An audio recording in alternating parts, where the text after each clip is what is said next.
Hello, and welcome back to LitiJust. This is the full, unedited footage of Monica Sementilli's sentencing hearing, including victim impact statements and the judge's ruling. If you want the full backstory on this tragic case, check out our deep dive video linked in the cards before you jump in. Now let's go to the courtroom. You do? Well, under Penal Code Section 654, I believe the court has discretion to whether or not to sentence Ms. Sementilli on a more serious charge of life without parole as opposed to 25 years to life. You are correct. For a variety of reasons, we asked the court to impose the less serious sentence. We believe the evidence, assuming accepting the jury's verdict, as we must and do, is that this crime was committed personally by defendant Baker along with defendant Austin. So Austin obviously is receiving a far less serious sentence for the reasons that have been made known during the course of the trial. Mr. Baker was given the most serious sentence. The court had the same option with him. He is the one who obviously directly participated in the murder of Fabio Sementilli, along with his co-conspirator, who he brought with him and persuaded to join him. It appears for no other reason other than to assist him in committing the crime and getting away. Without Mr. Baker, this terrible murder does not occur. Without Ms. Sementilli, I believe it still could have occurred and would have occurred. She had no direct, obviously, contact with her husband. Their background speaks for itself, despite the unfortunate end which occurred in terms of their relationship. And as far as I'm concerned, this case does not happen, this terrible murder does not occur without Mr. Baker coming into her life, in which she obviously has suffered and will continue to suffer the consequences. It was a choice she made, a terrible choice, and the results we know. Obviously, she has no prior record or history, unlike Mr. Baker.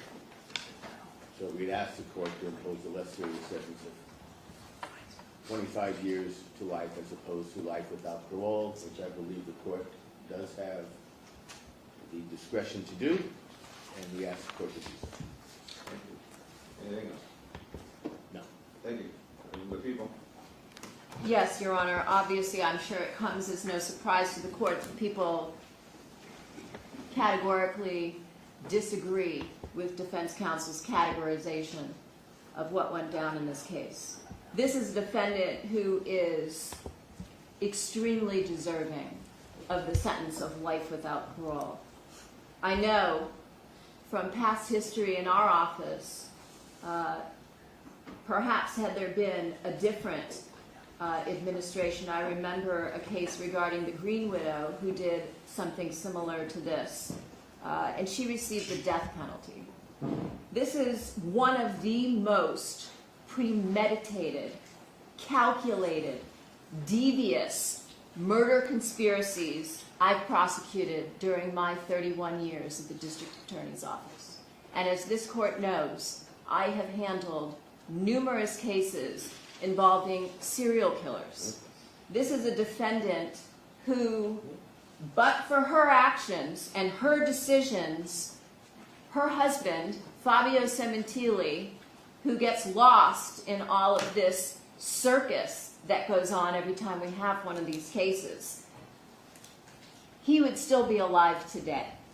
This was a completely senseless murder driven solely by this defendant's greed and her lust, which we saw on full display during the trial that took place over the course of several months this year, based on her desire to get rid of her husband because he no longer served her purposes, and she needed to have a way to fund her life together with Robert Baker, who she chose over her husband, and whether her kids want to believe it or not, over her children, because they never ever even came up in any of the conversations that she had with so many people who testified in this matter. It's incredibly despicable as far as motives go, because again, without her and her plotting and her planning the murder of her husband, he would be alive today. But then you add to it the lengths this defendant went to in order to conceal and destroy evidence, and how time and time again she got others to do her dirty work for her, including her lover, so that he could get the murder done and she could take a step back and pretend to still be this loving wife, which we all know was a complete act. And once and again, it showed through the admissions that she was caught making in the jail lockup, through the letters about getting rid of her husband and wanting to marry Robert Baker, through the entire complex setup of this time frame for that day, shows a level of sophistication and planning that I rarely see in these kinds of questions, these kinds of cases. There is no question but that this defendant was the mastermind behind the murder of Fabio Sementilli. One only had to listen to Robert Baker's testimony for about 10 minutes before you got the clear picture of who was the mastermind between the two. Mr. Baker isn't smart enough to even follow up his lies with consistency. There was nothing that was credible about his testimony, and the jury so found.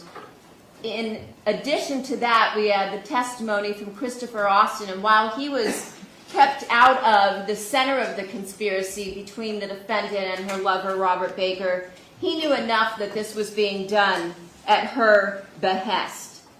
And as I've said from the beginning of the trial, this case was about the ultimate betrayal. This was one that I'm sure Fabio Sementilli never could have imagined in his wildest nightmares was coming. That his wife was literally plotting his murder with her lover. It's an absolute betrayal, not only of Fabio Sementilli, the victim in this case, but of her children, who have been brainwashed by her lies and her deception. And that's their choice. They're adults now. If they choose not to face the truth, that's on them. But we're here to do a job. We've done our job. The jury did their job. And we're here to hold the defendant, the main player, the heavy in this case, responsible for her actions. She used her family, her children, her parents, her sister, to do her dirty work for her, to lie to their father in order to cover up this scandalous affair that she had been having for at least a year, and God knows what else she used them for. She manipulated everybody, all of her friends, all of her family, anybody who came into contact with her for the most minor of things, such as buying a vehicle. We heard about that. Fabio's co-workers, his colleagues from a multi-billion-dollar company fell all over themselves trying to help her and the family after the murder, and yet they were treated with such disgust and disdain on the stand, as if those people somehow had done something wrong because they were reaching out to help the defendant, who they thought was this innocent widow who had lost her husband by some horrific tragedy, not of her own making. What we have in this case, just to be clear, although I think it was very clear through the trial, was the fact that this defendant and Robert Baker are a perfect match. You have two sociopaths who are completely incapable of any feeling of remorse or guilt. From the beginning until the end, and even now, the defendant is sewing a news story about how she somehow was taken advantage of by Robert Baker. And the stories, the defenses just continue to change as she sits in the jail. I think she's probably even convinced herself of that at this point, which is completely typical of sociopathic behavior. They only feel sorry for themselves, believing they're the true victims here, as proven over and over and over again by their appalling recorded conversations in custody.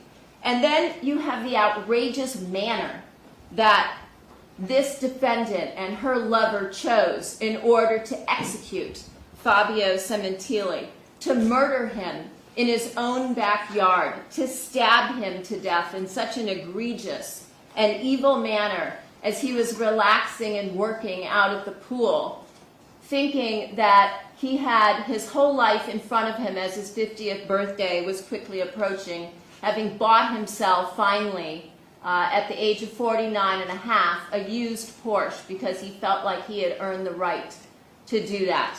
And yet his entire life, his entire future was savagely taken from him for absolutely no reason, stabbed to death in his own backyard. And again, we're talking in this case about a victim who was totally innocent, totally vulnerable. As much as she now tries to dirty him up and convince her daughters, oh, he was a dirtbag and he was having an affair, none of that had any evidence to support it. It's just, once again, a way to try to make herself look better, which is, again, typical of sociopathic behavior. To prey on an unsuspecting, completely unarmed, vulnerable, innocent victim who is viciously slaughtered as if his life had no meaning, when she could have just elected to divorce him. And we've seen this before, time and time again. As if his life had no value. And she and her lover showed Fabio Sementilli no mercy. She's not deserving of any mercy of this court. She hasn't admitted to anything that she's done. She hasn't taken any responsibility for her actions in this case. She's just made one excuse after another, after another, after another, as she will continue to prey on people until the day she dies. I can only hope, as his family does, that Fabio at some point lost consciousness fairly quickly with the loss of blood before he bled out. And I'm sure that at no point in time as he lay there dying, unless he was told by Robert Baker why his life had to end this way.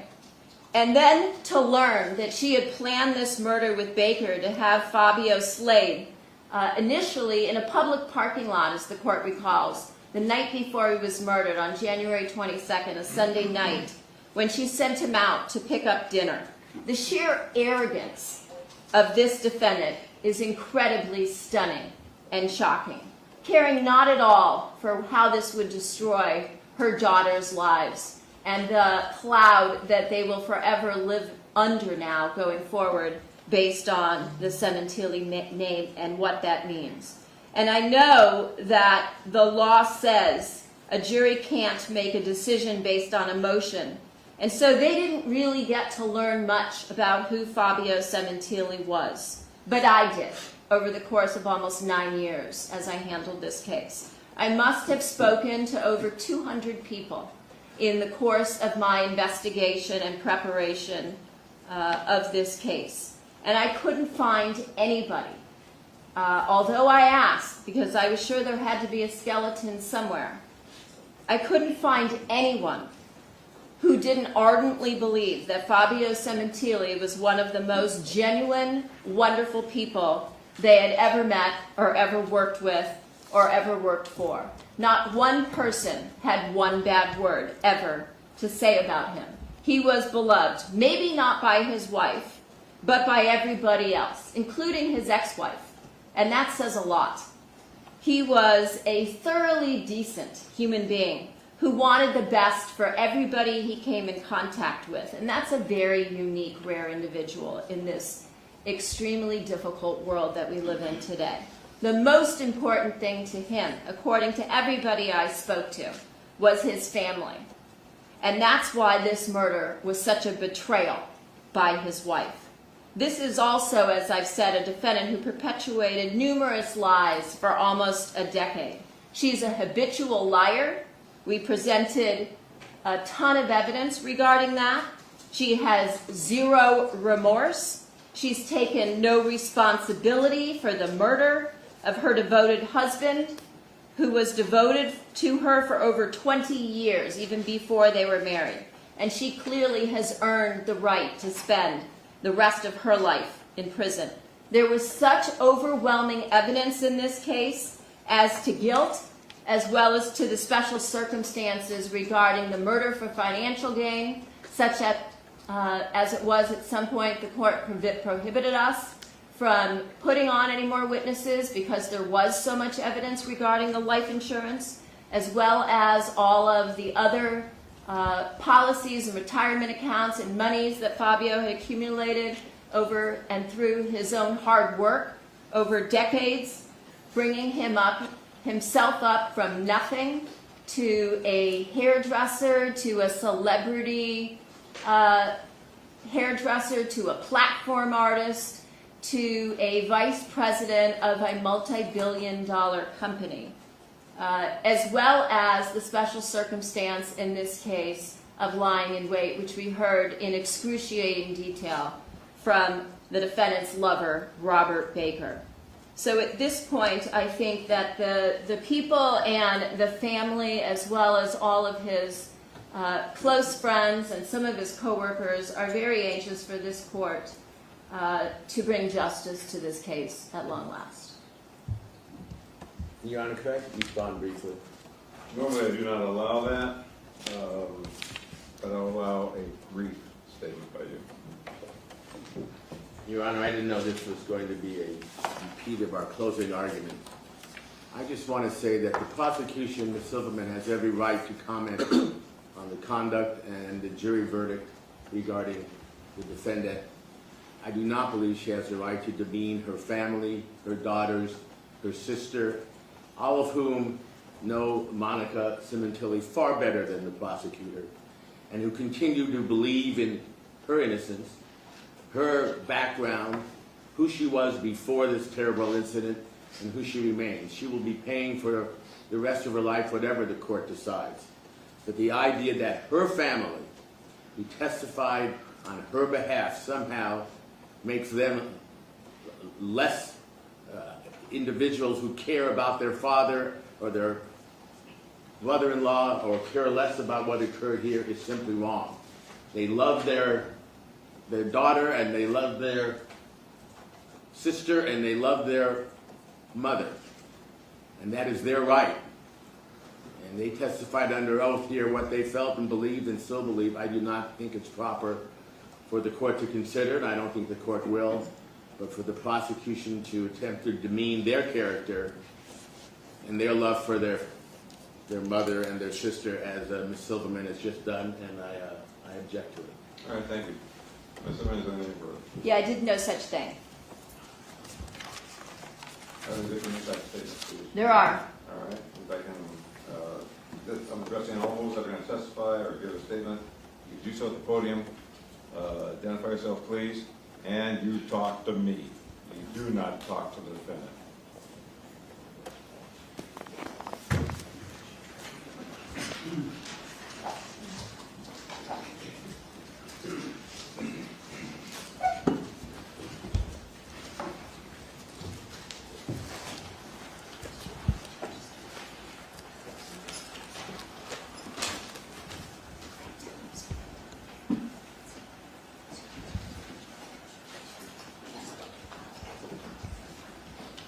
Good morning. My name is Luigi Sementilli. I'm Fabio Sementilli's son from his first marriage.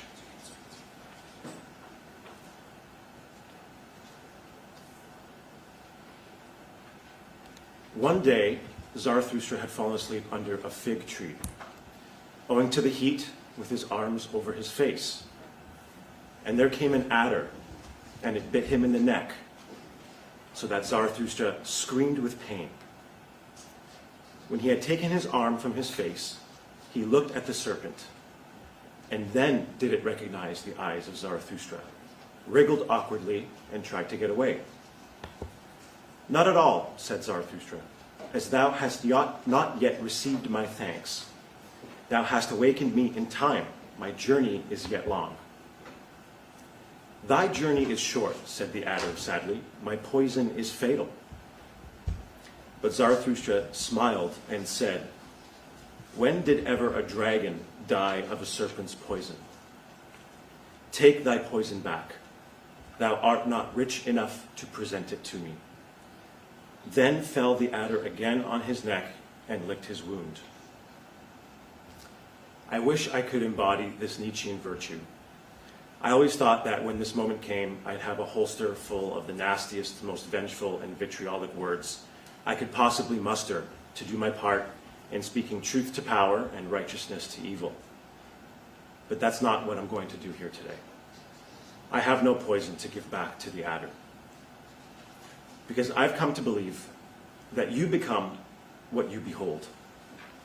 And if I hold on to cruel, hateful, and vindictive thoughts, then I too will become a cruel, hateful, and vindictive person. And I refuse to be made worse from this experience.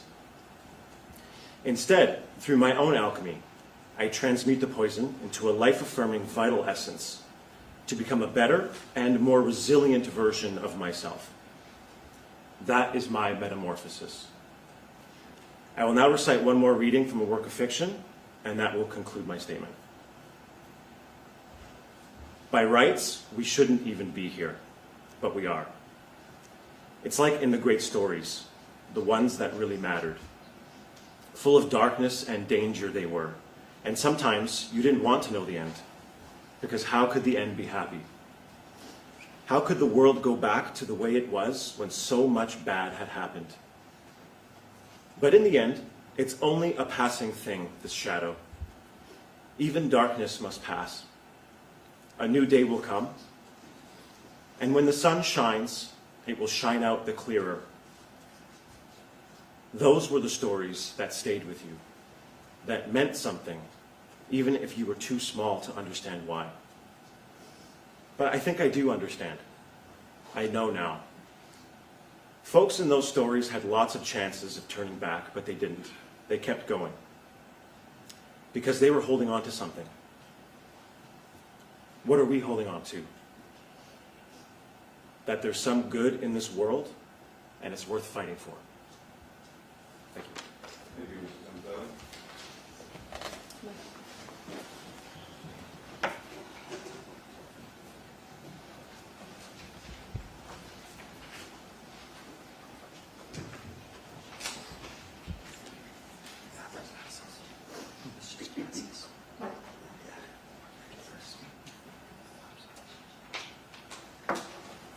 Morning, Judge Cohen. I'm on here on behalf of my wife, Vanessa Rondinelli, which is Morella's daughter and the niece of the defendant. So, my name is Vanessa Rondinelli. I'm Monica Sementilli's daughter and Fabio's niece and goddaughter. I am also a mom, a wife, a physician, and I wouldn't be who I am today if it weren't for my Uncle Fabio. The impact that this murder and trial has on our family is beyond words. Luckily, the impact that my Uncle Fabio has on our family is much more profound and meaningful. Each of us are headstrong and moving forward because that's who he was and that's how he encouraged us to be. We all have powerful memories of him and our family, together and individually, that we won't let go of. Fabio knew so many people and somehow made each person feel important, worthy, and seen. His presence was also magnificent, and even though he's gone, his name and legacy magnificently echo through our homes and in our salons. No one was able to learn who he was as a person during the trial, but the opportunity that we have today to bring this to light will hopefully let us know how much we loved him. Monica was the only person in this trial who truly know how much he was loved. This was not a crime of passion, self-defense, or planned in haste. This was a planned murder of a man, a father, an uncle, a brother, a son, a mentor, and a friend. To see her fake expressions and lack of remorse for this wicked crime is heartbreaking. What a shame that she didn't believe the incredible team at the LAPD would have ever pieced this together in her pathetic master plan. She came to my medical school graduation just a few days before she was arrested on behalf of my uncle. She wickedly deceived us for 6 months after the murder, speaking on behalf of him, representing him at all of our meaningful occasions. Our celebrations of life are poisoned with her presence. Watching her shake her head in disbelief and fake sad faces make me want to vomit. She knows what she did. She deserves to spend the rest of her life regretting it.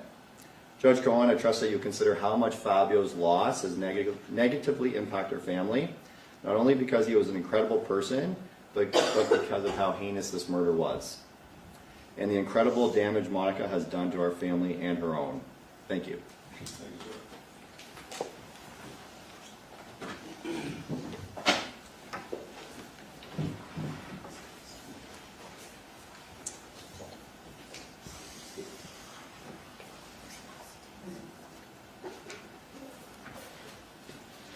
Good morning, Your Honor. My name is Isabel Pacillo.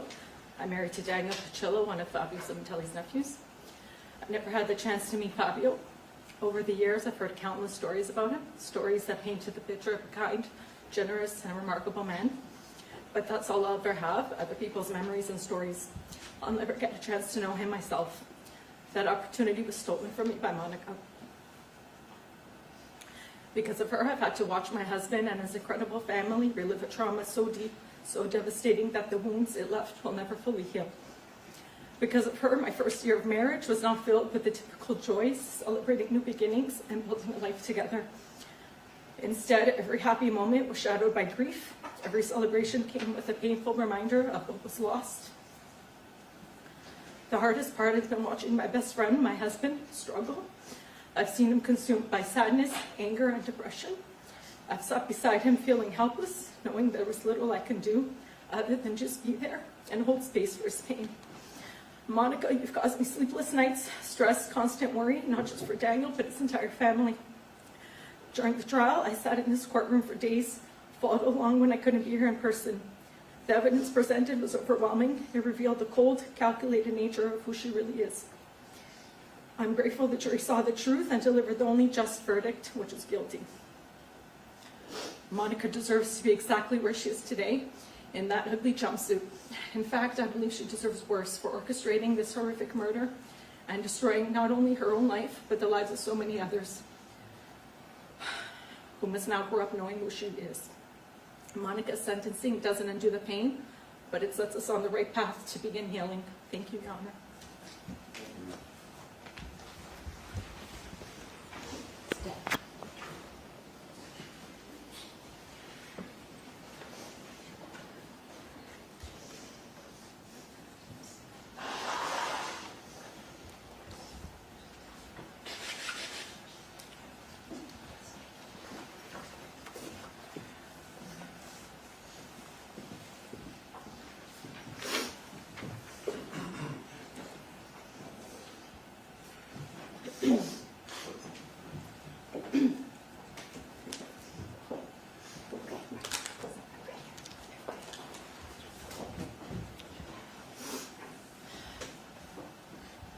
Your Honor, my name is Stephanie Avola, and I am Fabio's niece by marriage.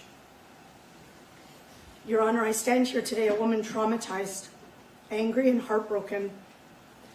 As Fabio's niece, I have lived almost a decade with unimaginable grief, betrayal, and pain.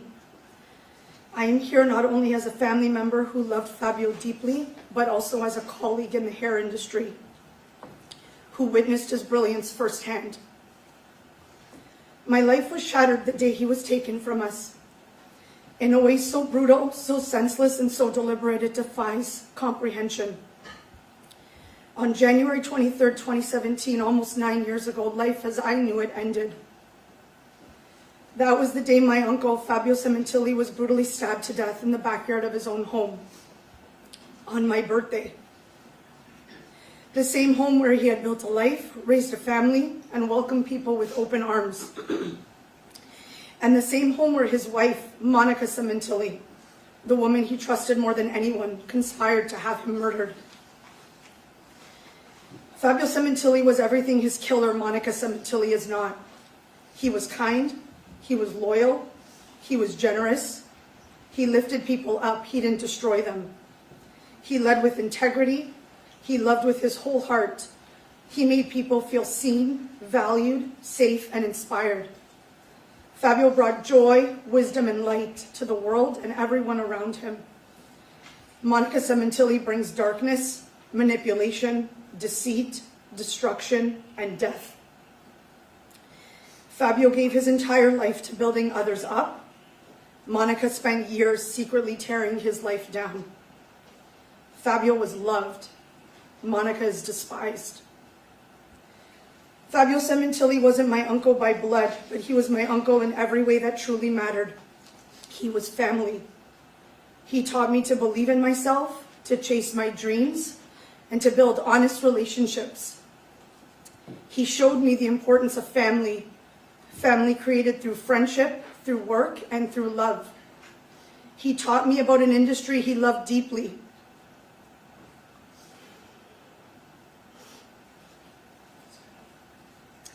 And I feel incredibly fortunate to have witnessed his Big Daddy magic in full force.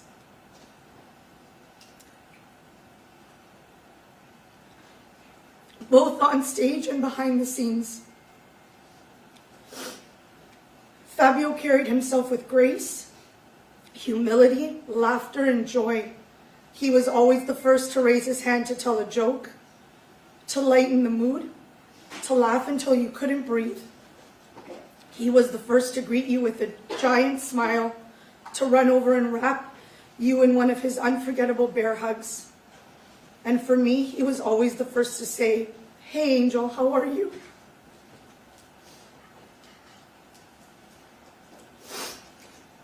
Fabio's favorite saying, "Charge the mountain," has become a daily mantra for me and my family. For 8 years since Fabio was brutally and senselessly taken from us, that phrase has helped us get through. It reminds us to push forward, even when we are broken. And losing him is not just pain, it's betrayal. Fabio was taken from us by the very person he and our family trusted most. What happened wasn't random, it was planned, calculated, evil. And it came from someone who shared his home, his life, and his heart. It came from a woman my family showed love and respect to for over 20 years. The same woman who smiled in our faces while plotting Fabio's murder behind our backs. The same woman we comforted, supported, and defended while she betrayed us all. The same woman who played the grieving widow while secretly having an affair with a convicted sex offender, conspiring with him to kill her husband. And so today, Your Honor, I stand before the monster who deceived us all and who set this entire plan in motion, who lied, who schemed, who manipulated, and who murdered. Monica is the reason my family is broken. The reason my family knows names like Robert Baker and Christopher Austin. The reason Fabio is dead. The reason we have all been dragged through this unbearable, lifelong nightmare. The reason a 2.5-month trial was held, and the reason we are all here today. None of us sitting in this courtroom today could have possibly imagined the level of pain, betrayal, and sheer evil that would rip through our lives and redefine who we are. That is the evil of Monica Sementilli, an adulterer whose selfishness, treachery, and complete absence of human decency shattered our family, destroyed the man who trusted her most, and left us all with a life sentence of grief, rage, and unanswered questions. A monster who was found guilty on April 11th in this very courtroom by 12 unbiased jurors. Guilty of first-degree murder, conspiracy to commit murder, murder by means of lying in wait, and murder for financial gain. 12 strangers, 12 people with no connection to our family. And yet, after hearing the evidence, after seeing the lies and the cruelty laid bare, they saw the truth as clearly as we always have. I remember that phone call from my husband. The call that shattered everything.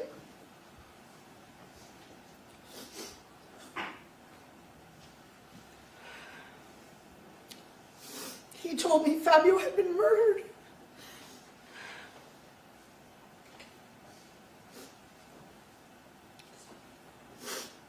I dropped to my knees in pure grief.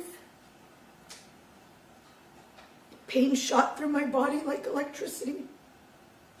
I was sick to my stomach. I couldn't make sense of what I was hearing. And even though that day was almost 9 years ago, I remember it like it happened yesterday. The details are burned into my memory. Every moment, every word. I remember my husband yelling through the phone, "They killed him. They killed my uncle."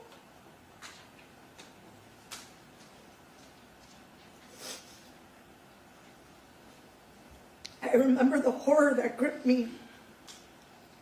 I laid awake that entire night, unable to close my eyes, tears streaming down my face, praying to God that this was some kind of sick joke, that I'd wake up and it would all be a mistake, that Fabio would still be alive, and that things would go back to how they were. But they didn't, and they never will. Almost 9 years later, the pain has not faded. The trauma of what happened to Fabio, of how he was taken from us, still haunts me as deeply today as it did the moment I first heard the news. It is a relentless, paralyzing grief, a kind of sadness that doesn't ease with time. It lives in me. It shapes my everyday. It has stolen my peace, my sleep, and the sense of safety I once had. This wasn't just a loss. It was a brutal, calculated murder, and I am still living with the wreckage. After the murder, I remember how I began to question things that didn't seem right. I was trying to make sense of something so senseless, and it never made sense. I couldn't believe that just days after Fabio was brutally murdered in his own backyard, the wake was held in the very place where his life had been violently taken, complete with a carefully arranged shrine by his devoted wife. I was terrified that my husband had to be in that house. Who would want to gather there? How could Monica find comfort in a home where her husband had just been murdered? How was she able to compose a memorial for Fabio just days after finding him dead? It felt disturbing and unnatural. I couldn't believe that my husband and family members were asked to take Fabio's belongings, his tools, his suits, his jewelry, back to Canada. It felt cold and cruel. Just days after Fabio was brutally murdered, it felt like there was already a rush to erase him. Please turn off electronic devices, please. To move on. Wouldn't you want every reminder of him close? Especially after losing him so suddenly and so violently? It didn't feel like grief, it felt like guilt. Nothing felt right, nothing made sense. The details of the murder Monica described never pointed to a robbery. Nothing of value was taken except for my uncle's life. Even the Porsche was found days later abandoned but untouched. What could possibly be the motive? What was the intent? Fabio had no enemies. He was loved and adored by everyone. I never believed for a second that this was a case of wrong place, wrong time. Because Fabio was an innocent man, a good man. Our family went in circles, months after months, combing through all the details, envisioning different scenarios of what could have possibly happened that day, over and over and over and over again into exhaustion. We now know that Fabio was targeted. This was a cold, calculated conspiracy, a plan orchestrated by his own wife, a plan rooted in greed, betrayal, and staggering cruelty. She wanted his money. She wanted her freedom. She wanted a new life. And she was willing to have her husband butchered to get it. And at the time, the full truth hadn't revealed itself yet, not then. But now I see it for exactly what it was. A premeditated execution carried out by cowards, driven by a woman with no soul. At the funeral, Monica wore black gloves and a dramatic black veil that covered her face. I remember a chill running down my spine the moment I saw her. But I pushed that feeling away because this was Fabio's wife. I remember the whispers, the hushed conversations, the quiet observations. People were saying she wouldn't make eye contact, that she didn't even remember who they were, that something felt off. And then a good friend of mine turned to me and asked, how was their marriage? Did they get along? I was shocked, offended. In my mind, they were the most beautiful couple, and they adored each other because that's what we all believed.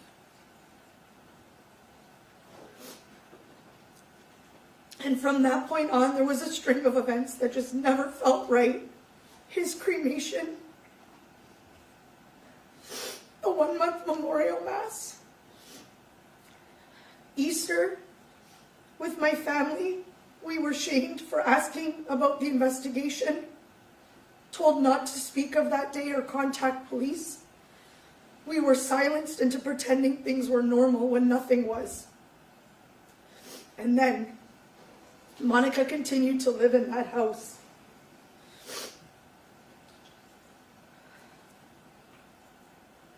This wasn't just any house, it was a crime scene.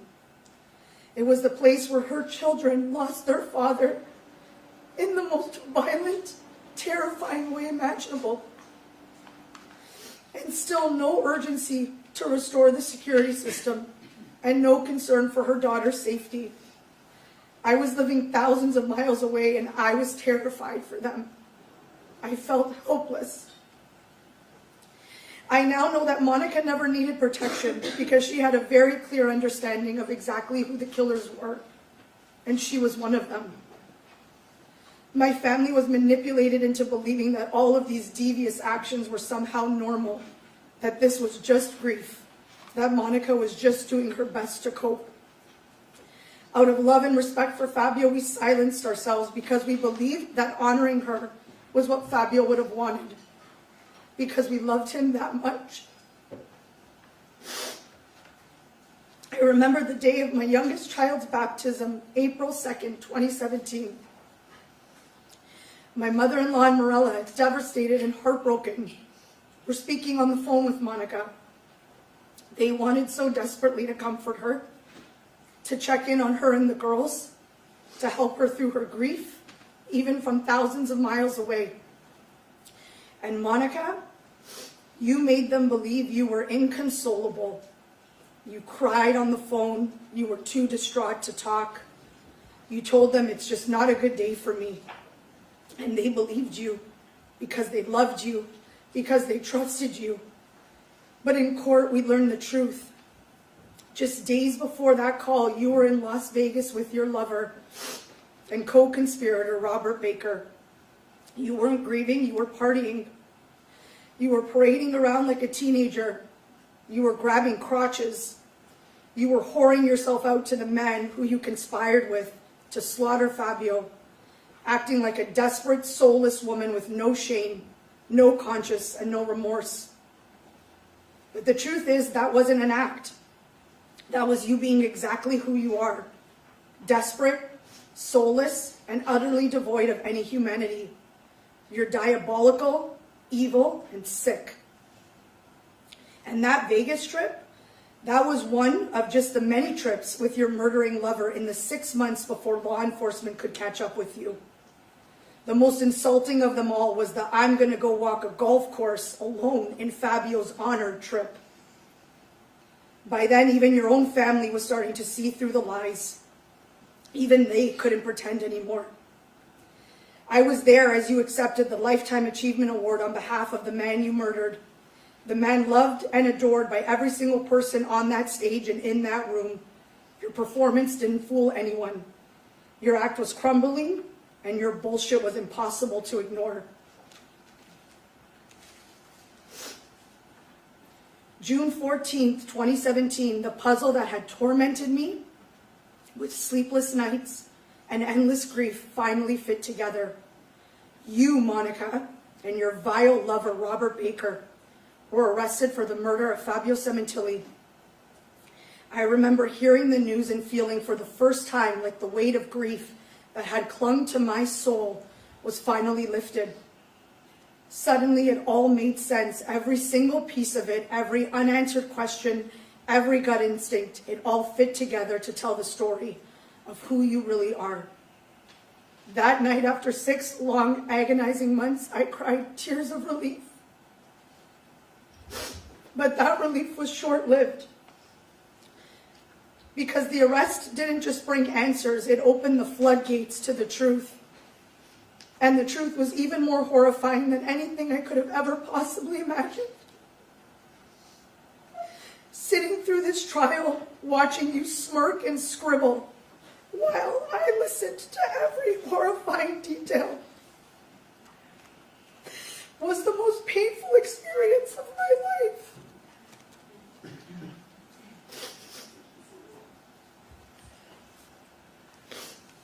I was sick to my core, broken. Never in my darkest nightmares could I have imagined an 18-month torrid sexual affair between Monica Sementilli and a convicted sex offender named Robert Baker. Never could I have conceived that these two despicable, vile creatures would be scheming and plotting Fabio's death to steal his life insurance money and start a new life together. Never in all of time would I have imagined Monica living a double life so evil, so depraved, that she would set up her own husband to die, while the rest of us watched her Instagram posts peg her as the grieving, devoted wife. But perhaps the most horrifying part of it all, never could I have imagined that she had planned this execution so that her youngest daughter would be the one to arrive home first, so that her own child would be the one to discover her father's lifeless body, brutally stabbed to death. Only a devil could carry out something so calculated, so cruel, and so utterly heartless against her own child. Never could I have foreseen the mountain of evidence collected by the LAPD, a mountain so overwhelming, so undeniable, that it would prove beyond any reasonable doubt that Monica Sementilli orchestrated the murder of Fabio Sementilli. Never in my worst nightmares could I have imagined hearing her and her murdering lover, in their own words, recorded from jail, casually dissecting the murder they committed. Monica didn't sound broken, she sounded proud, wicked, calculated.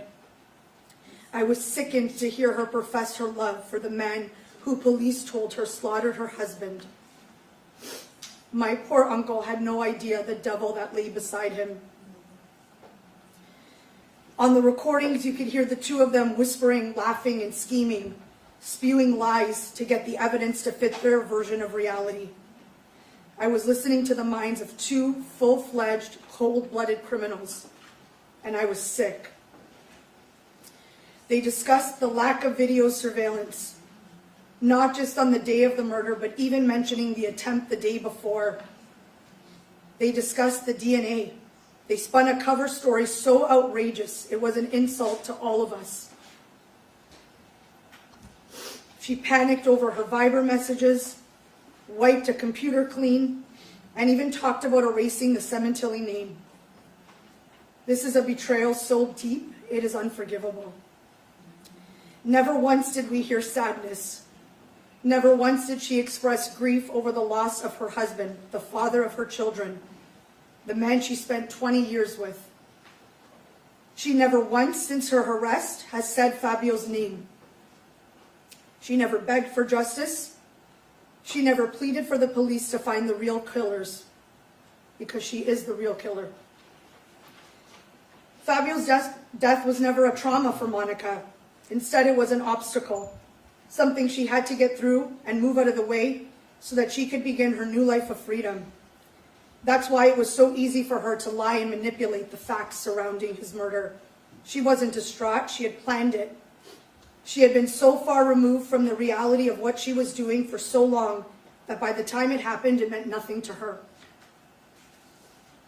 It meant nothing for her to casually tell a car salesperson that Fabio had been murdered in his truck, just to get a better deal, just to get sympathy from strangers, even though that was a lie. Monica used her husband's murder for her own benefit. Deals on cars, on trips, on hotels. Any way she could spin his death to her advantage, she did. And she did it without remorse, because his death never mattered to her. His loss meant nothing, and she treated it exactly that way. And never ever could I have imagined that on the exact same days we were mourning Fabio, at his wake and his funeral, crying together, trying to survive this nightmare, Monica was sending sexually explicit, vulgar, pornographic images to Robert Baker of herself from her parents' home, all while still wearing her wedding ring. She wore gloves and veil at the funeral, a costume of mourning, while privately desecrating Fabio's memory behind closed doors. It is shameless and vile. Monica, you are the most despicable and evil of all mankind. You are a liar, a deceitful manipulator, an adulterer, and a murderer. A man who loved you, trusted you, and built a life with you was brutally murdered. And you cremated him without discussion, without dignity, and placed his remains in someone else's family plot, as if that was good enough. No headstone, no plaque, no resting place that honors who he was, a devoted father, a respected professional, a man beloved by so many. You claimed you had no money to bury him properly, but somehow you had money for Vegas, you had money for getaways with the man who murdered your husband, you had money for your new life, but not for a grave. It is shameful on every level. The depth of your manipulation didn't stop with our family. Your lies didn't just poison us or deceive Fabio's friends and colleagues. It suffocated your own family. You wrapped them so tightly in your web of deception that they clung to denial, even with the truth staring them in the face. Their denial added new layers to our grief. The man they claimed to have treated like their own son and brother, a man who respected and loved them. They showed their love in return by standing behind the one who orchestrated his murder, the one who left the door unlocked and let the killers in.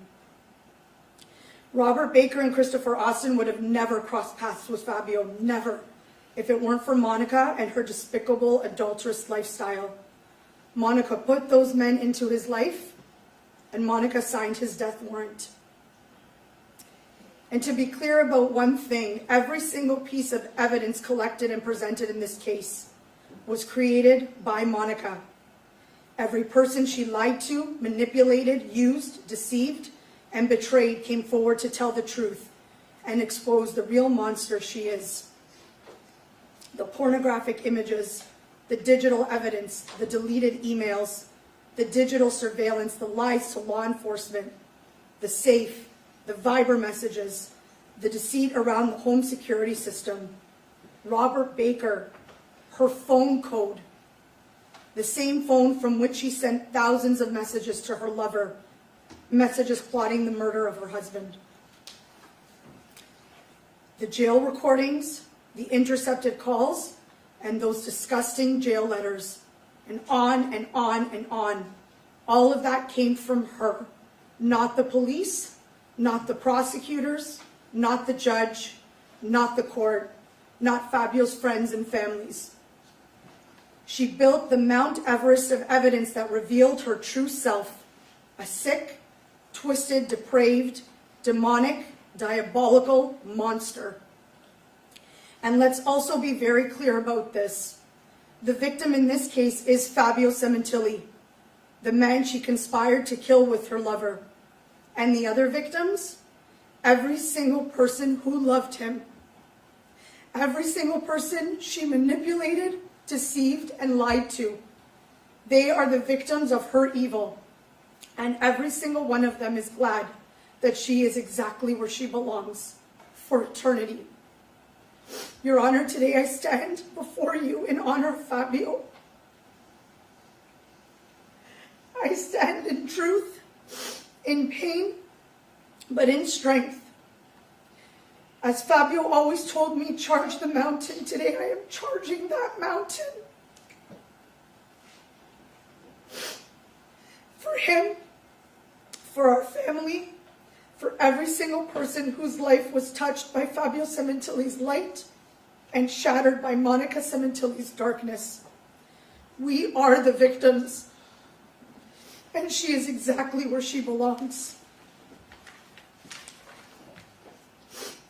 Your Honor, we beg this court to sentence Monica Sementilli to the maximum penalty allowed under the law so that she never again walks free and never again breathes the fresh air of the life she so brutally stole.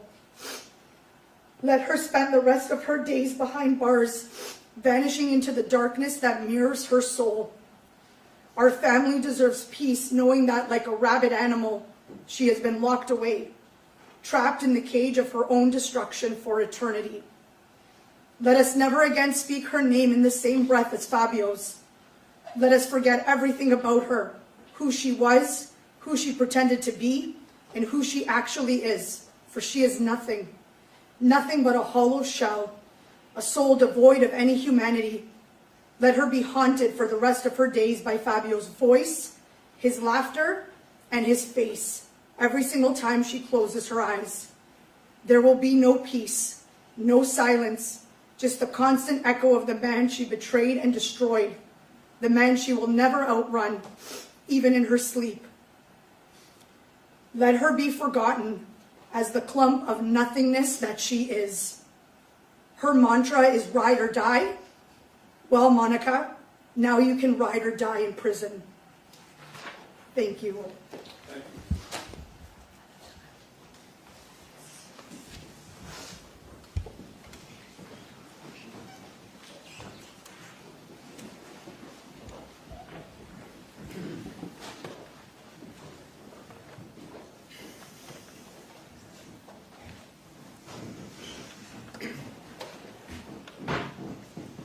Good morning, Your Honor. My name is Daniel Pacillo. I'm Fabio Sementilli's nephew. This is the third time I had to stand in front of the court to speak about my uncle's murder. 3 times I had to stand here, relive the worst pain our family has ever felt, and it never gets easier. My words might fall on Monica's deaf ears, but it's our right to speak on Fabio's behalf. Monica lost the right to call herself a Sementilli the moment she plotted my uncle's murder. She didn't just plan a murder, she lived in his house, slept in his bed, looked in his eyes, and set him up to die. It was cold, it was calculated, and it was evil to the core. While my family was mourning my uncle's death, she pretended to grieve with us, faking tears, letting us console her, lying right to our faces, all while continuing her secret affair. This was the same affair that was ongoing with Robert Baker that led to the planning, attempting, and executing of my uncle's murder. It was so disturbing what we learned during this trial. For example, after my uncle's wake in Toronto, Monica was sending Baker sexual photos from her parents' house, on her wedding anniversary with Fabio in February after his murder. She was out with Baker at a comedy club. She also told people she wanted to walk a golf course in Myrtle Beach to honor Fabio's 50th birthday wishes. but instead she went to a romantic getaway with Baker. I can't even fathom how demonic Monica really is. She didn't feel anything for my uncle. Maybe she never did. Monica always wanted what my uncle had, to be the one everyone admired, respected, and looked to for leadership, the only one who truly mattered. But Fabio earned that with love, loyalty, and hard work. Monica didn't want to earn it that way, so she took the shortcut. She tried to steal the spotlight by destroying the only person who truly did deserve it. But here's the truth. Fabio Sementilli was everything she will never be, and the world now knows it too. After my uncle's murder, Monica personified herself as a victim. That's all she did to fool us. That's how she got away with it for so long, but the act is now over. All her dirty secrets are out in the open. And Monica needs to know, from now on, every time someone searches her name, there are 3 words to be associated: affair, murder, and guilty. That's her real legacy. Monica's future is exactly what she earned: a life behind bars. A cold, filthy cell stripped of comfort and control. No attention, no spotlight, no one left to manipulate, no freedom. And that's what truly destroys people like her. Not just the prison walls, but the reality that she'll be missing everything that matters. Birthdays, weddings, graduations, and even funerals. The world will keep turning without her, while she remains frozen in time, alone in that cell. I hope the weight of a life sentence without parole sinks in and suffocates her every single day.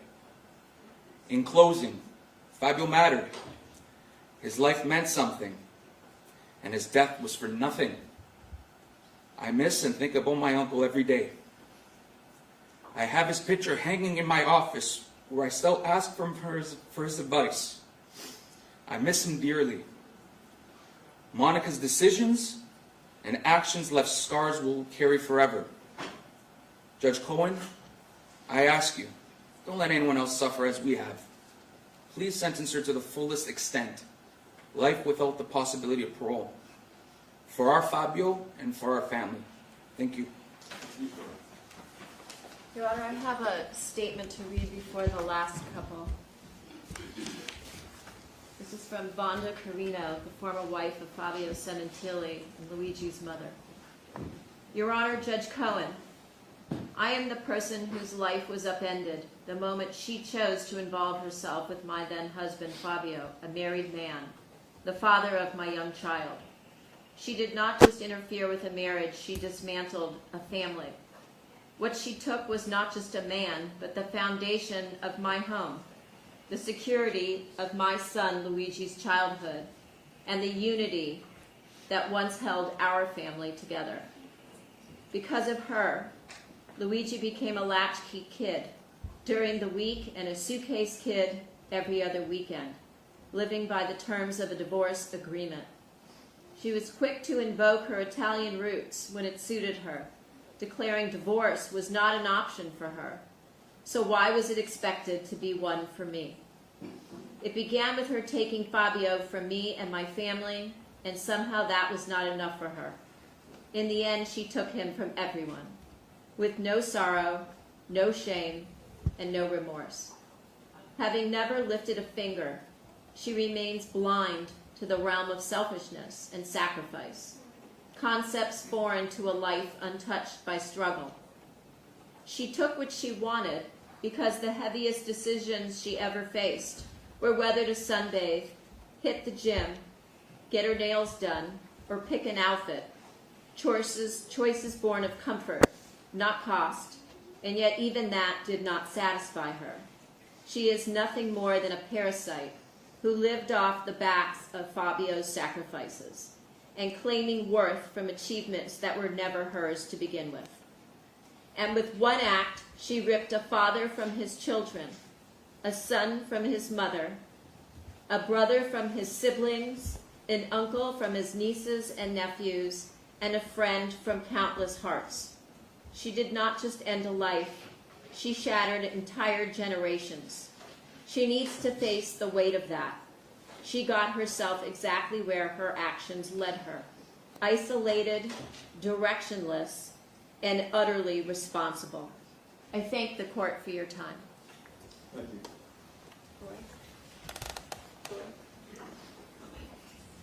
Yeah?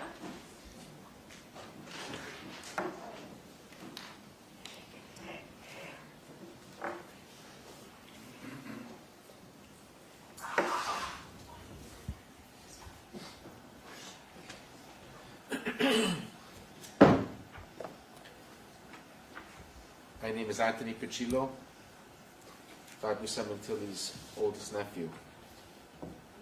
Honorable Judge Ronald Cohen, I stand before you today not only as a grieving nephew, but as a voice for my uncle Fabio, a man whose life was stolen from him in an act of calculated betrayal and unimaginable cruelty.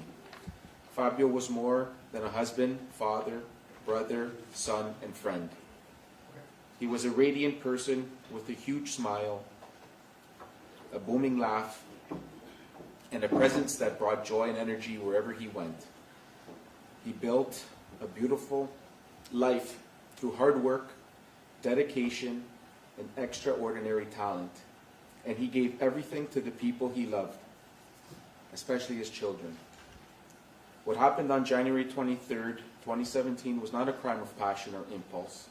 It was a cold, calculated conspiracy.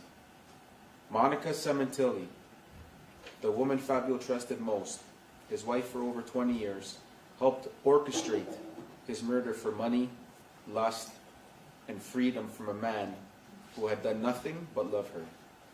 I truly believe Monica resented Fabio, not for what he had done wrong, but for what he had accomplished. She envied the attention he received, the success he built, and the respect he earned. Rather than be proud of her husband, she was jealous of him. In her mind, being married to Fabio kept her in the shadow. And so she sought validation elsewhere, telling lies about being a professor when she had no such education, and reinventing herself beside a man who was a convicted sex offender, a former adult film actor, and a racquetball instructor. That betrayal from wife to conspirator is something this family will never recover from. This was not a lone act of violence. This was a plot. A plan executed by three people: Robert Baker, who stabbed Fabio, Christopher Austin, who admitted to joining in the killing, and Monica, who unlocked the door, both literally and figuratively, for this nightmare to happen. She provided access to surveillance systems. She tracked Fabio's movements. She created the window of opportunity. And when it was all over, she put the mask of a grieving widow on. She cried for the cameras while secretly going out with Baker, pretending to walk her husband's favorite golf course, visiting comedy clubs, traveling to Vegas for her lover's birthday, as though she had not just buried her husband. She posted online about how much she missed him while simultaneously mocking his memory with every lie and every celebration. She showed no remorse. Instead, she manipulated her children, her friends, and the public. She did this not only to escape justice, but to continue chasing a fantasy life of luxury, one she expected to fund with life insurance money and stolen assets.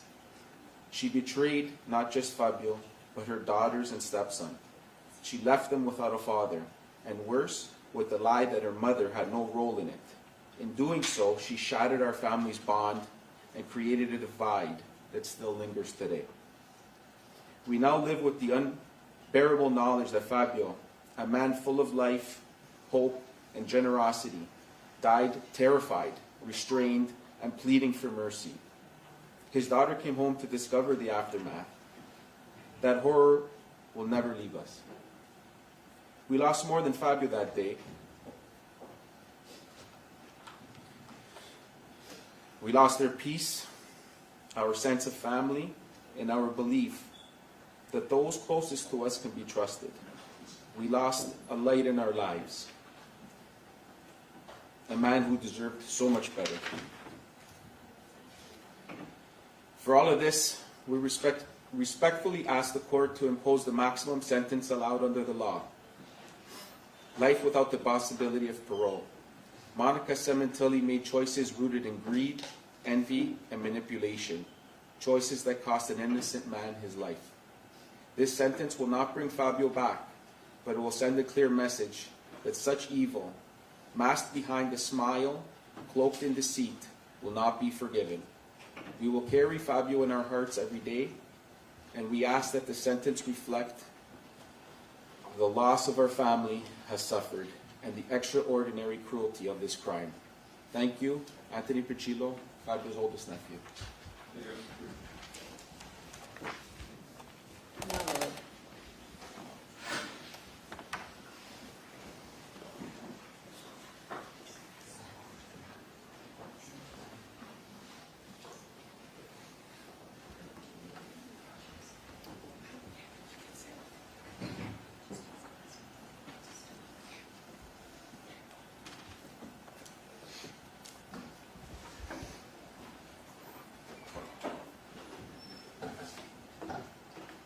Good morning, Your Honor, and members of this court.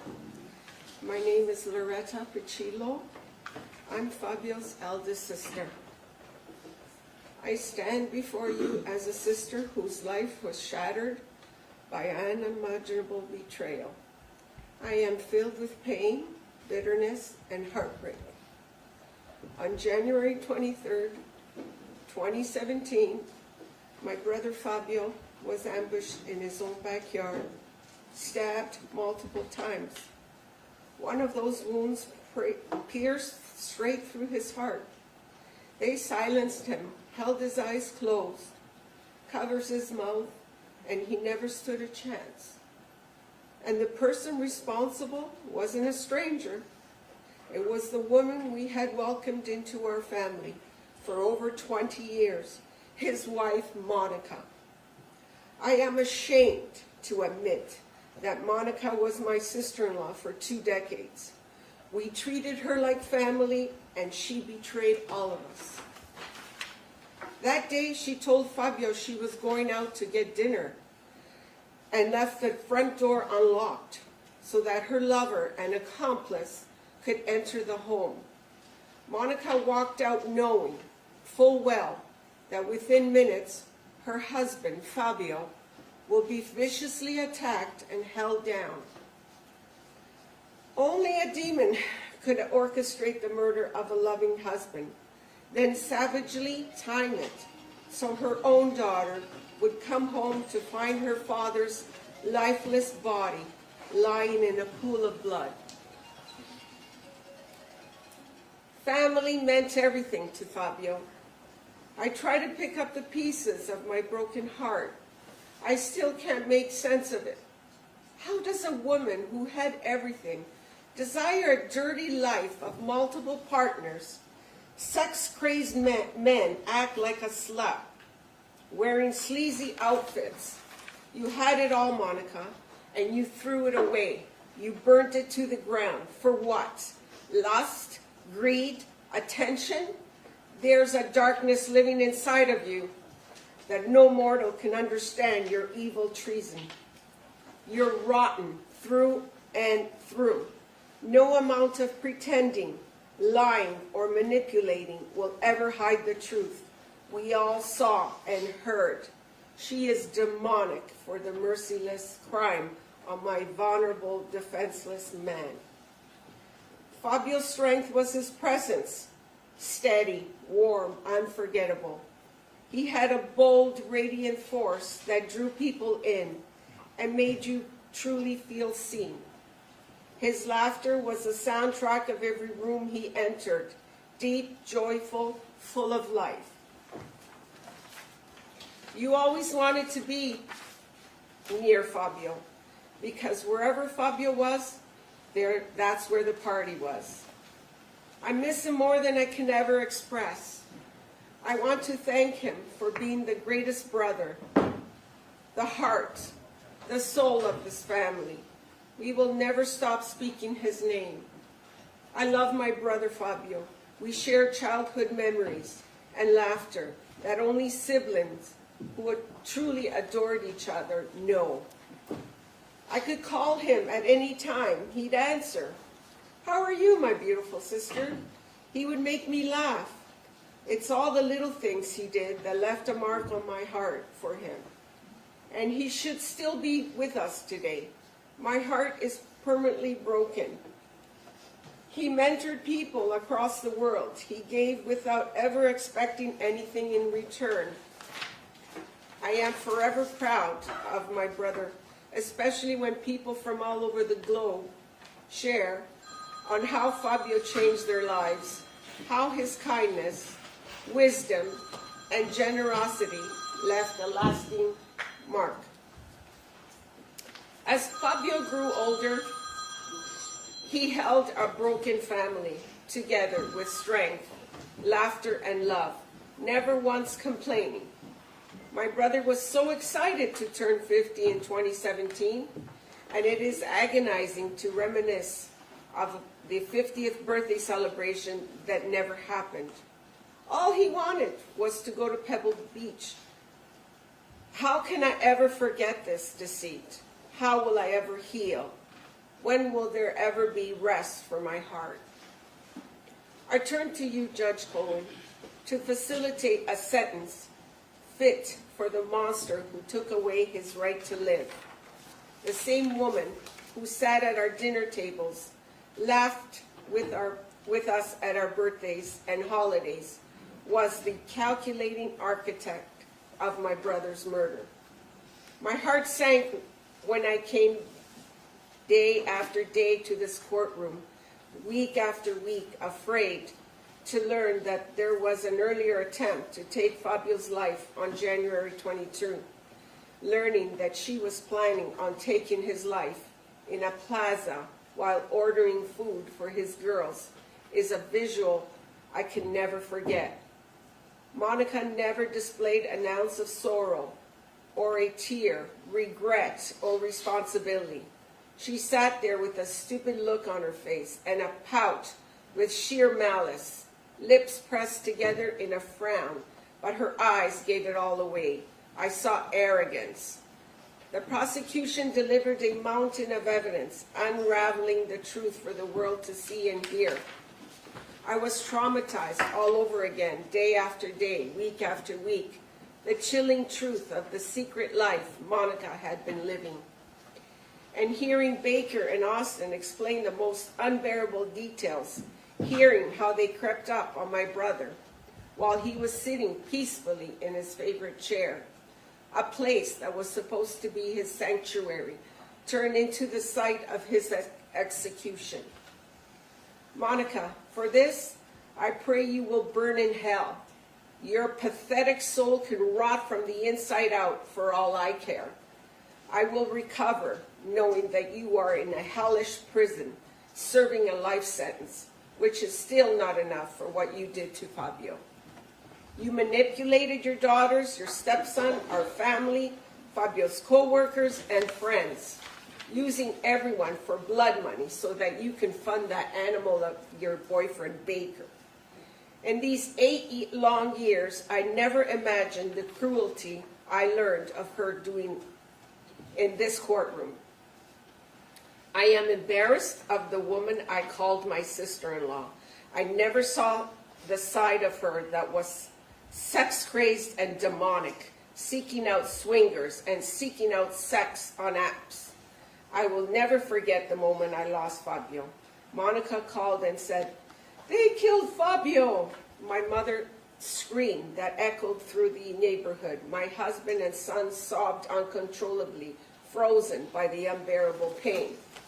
My husband held me tightly, urging me to breathe before I blacked out again. Only meds would ease the pain and the emptiness. My daughter-in-law left her own birthday party to come be with us. We couldn't even begin to pull ourselves together for a long time. Monica said in front of all of us to carry no negativity in this house. Fabio would say, "Charge that mountain," and repeated it to us. What a gutless bitch. inviting the scumbag Baker to the wake after the funeral? What kind of woman walks through the blood-stained shadows of her husband's death together with his killer and thought that was okay? Every single conversation I had with her was about life insurance money, like that was her greatest tragedy, not the murder of her husband. Just the money. Furious she couldn't get her hands on it, exploiting the people who love Fabio to gain favors and deals, trips, vacation, luxury hotels, and a new luxury car, all to fund her new life. I remember the funeral service in LA, the first time we saw Fabio since he was murdered, bracing myself for the most heartbreaking moment of my life. I witnessed Monica approach the coffin. She glanced at him, then turned and walked away. No tears, no emotion, no attempt to say goodbye. I was stunned. Deep down, something felt off. She wasn't shattered by the violent loss like I was. I didn't know what to make of it. In Canada, Monica walked beside my mother, sat beside her in church. There is a hole in my heart that is so profoundly painful that the devil woman touched my mother in her most fragile time. My mother never saw justice served and died of a broken heart. In court, we learned of the horrifying truth of how she shared her nude photos with her lover. What a sick, demented woman she is. While my brother was being cremated, she was sexting with her lover. This same shameless wench never grieved. She taught the girls to run around and do whatever felt good, just so she could do the same. It was hard to see the heartless testimonies and the lies of Monica's friends and family. I remember feeling horrible and disrespected by Monica at the cemetery when she turned to me holding the urn and so abruptly, so aggressively threw the urn over to me, and I nearly dropped it. I was stunned and I failed to call her out. I felt horrible and disrespected. Monica told us she was broke, unable to pay for her husband's burial. Meanwhile, this tramp was taking trips, flights, and staying in luxury hotels, paying for luxury cars and dinner dates like a cash cow. It makes me physically ill. So many of Monica's lies, her double life, her manipulation, her betrayal, were exposed in court and displayed for the world to see. Even in death, Monica denied Fabio dignity. As a mother, I suffer to understand what is Monica teaching her daughters, that a good man who adored her could be disposable like trash to carry on with a lover. She is guilty of passing down a legacy of cruelty, deceit, and moral emptiness. And while we showed up every day in court to fight for Fabio, her sister Anna Larson and Monica's family never showed any pain, tears, or grief when they saw the murder scene. I wanted to stand up and scream, "Your daughter did this. She viciously murdered him, leaving him to die alone. None of them showed a sign of pain. What a disgusting bunch of animals." It makes my blood boil. They turned their backs on him, just like Monica did. Monica's sister, Anna, took the witness stand and said something I will never forget. She said, "You can have a great marriage and love someone and still cheat on them. It happens all the time." How sickening. That isn't marriage, that's betrayal. You can go ahead and call yourself Mrs. Baker now because you lost the right to the Sementilli name. The world sees you now for what you are, a whore and a murderer. You shattered your daughters' futures, stole their innocence, and destroyed the safety of their world. Let this stand like a punch to your face, to your body, to your rotten soul. I have nightmares where I hear my brother calling for help, confused, scared, and in pain. We struggle every day to pick up pieces and find a way forward, but some scars never fade. This betrayal will forever be part of our family story. This was a deliberate, premeditated execution of the man who loved her, and she never once took responsibility. Monica's betrayal stole more than a life. It stole our peace and the future we once believed in. Fabio would have wanted me to live life to the fullest and heal. Thank you, Your Honor, for your patience and fairness through this long and painful trial. That Silverman, words will never be enough. You gave us strength. You never stopped fighting for Fabio, even when we felt broken and lost. You didn't just fight with skill, you fought with your heart. You gave us hope when we had none. Heather Siegel, thank you for your support, your belief in this case, and the time you gave to help pursue justice for Fabio, and we won't forget you for this. To the LAPD detectives, officers, court staff, including Team Fabio, the jury, and every person behind the scenes, thank you for your service. Mom, we did this with you too. I know you're with Fabio. Your voice echoes through mine, and today we stand in your honor. To the people around the world who love Fabio and stood by our side through this nightmare, thank you. Your Honor, I respectfully submit this statement as a victim. I have endured unimaginable pain at the hands of Monica, the woman who orchestrated the brutal murder of my beloved brother, and then watched us suffer without blinking. She is manipulative, calculating, remorseless, and dangerous. She plotted this crime for months. She watched it unfold, and after it happened, she lied and continued her betrayal without shame. She is deserving of the maximum sentence possible today. Thank you, Your Honor. Thank you.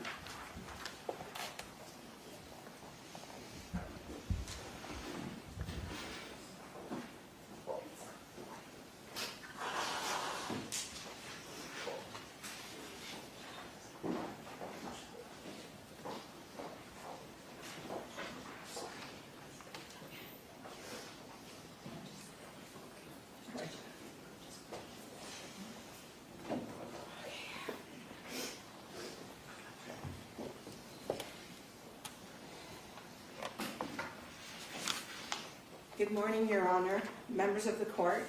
My name is Monica Sementilli, and I want to apologize in advance if some of my words may offend.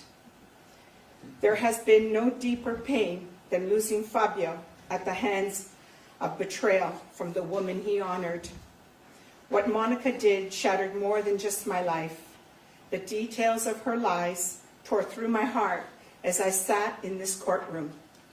Every single day, I feel pain as I think of Fabio, of what he might have felt and saw as his life flashed before him just before his death. The faces of Baker and Austin repeatedly attacking him, and knowing that Monica was behind his heinous attack. It haunts me to think how much my brother suffered, that it brings me to my knees. He was sitting in his special chair, the one place he treasured, and it tears a strip from my soul thinking about Monica's sentencing and how I pray she has a life in a prison for her life sentence. Fabio Sementilli was more than a man. He was a beacon of light, of love, and of loyalty. He lived with a full heart, opening his life to help others see their potential. I loved him every day, and I miss him terribly. He treated his family and friends with respect and was loyal to a fault. Fabio grew up with no father from the age of 11, and our mother sacrificed to raise a family with dignity. Since the day I met Monica over 25 years ago, I respected her like a sister because my brother wanted to build a life with her. Reminiscing is too painful, and it deepens the wounds. I've spent the last 6 months learning about the depths of the deceit and the evil Monica brought into our lives. Every day has the details of her unfaithfulness, her greed, and her lack of accountability unfolded during the trial. I relive the pain of my loss and the merciless murder of my brother Fabio. We came to this courtroom for 72 days seeking justice, and I found solace in the testimonies of people who loved and honored my brother. With little to no sleep, I wanted to be here in this very courtroom for him. I am forever proud of my brother, and I will always remember his boyish smile, beaming with pride as he created his magic, styling and shaping hair like a magician. He loved being a hairstylist behind the chair. He worked hard as a vice president for the Wella division at P&G. With his team, he proudly chartered new paths and took huge strides to make a difference in the hair industry. For my brother, this was an American dream. His memory will forever live, especially in the hearts of hundreds of thousands of people who support him and our family. Today, I want to mark the first day of my journey on letting go of the pain, the horror, and the betrayal I witnessed here in this courtroom. I will no longer hold back. I will forge a path to return to a life filled with joy, family, and friends. I was lucky to work alongside Fabio for over 30 years, and I would often hear him speak highly of his family and his children, especially his wife, Monica. He treated her like royalty, purchased a family home on Queen Victoria Street in LA, and called her his queen. He couldn't wait to get home to his girls and proudly posted about his family. He called her Poots. The world is grieving as they learned of the details of her treachery, an attack planned for nothing more than lust and greed. I am certain that if Fabio had known Monica wanted to be treated like a slut by a sex offender, he wouldn't have ever had to work so hard to offer her a beautiful life. Just over 8 years ago, everything changed. Our lives were turned upside down, and we found ourselves drowning in sorrow and despair. The pain of discovering the extent of Monica's betrayal, her involvement with Baker, her manipulation of our family, and ultimately the cold-blooded murder of my brother. It chokes me. Sometimes I can't describe the agony. I talk about him every day. It's the only thing that helps me cope. I speak his name to replace the pain of grief with the sound of love. It's the only way I know how to survive this nightmare. There are days I cannot even breathe as my throat chokes. My throat closes and I can't speak. I cannot function because the weight of Fabio's murder sits so heavily on my chest. As I learned Monica and her entire family refused to even say his name, as if pretending he never existed relieves them of their guilt.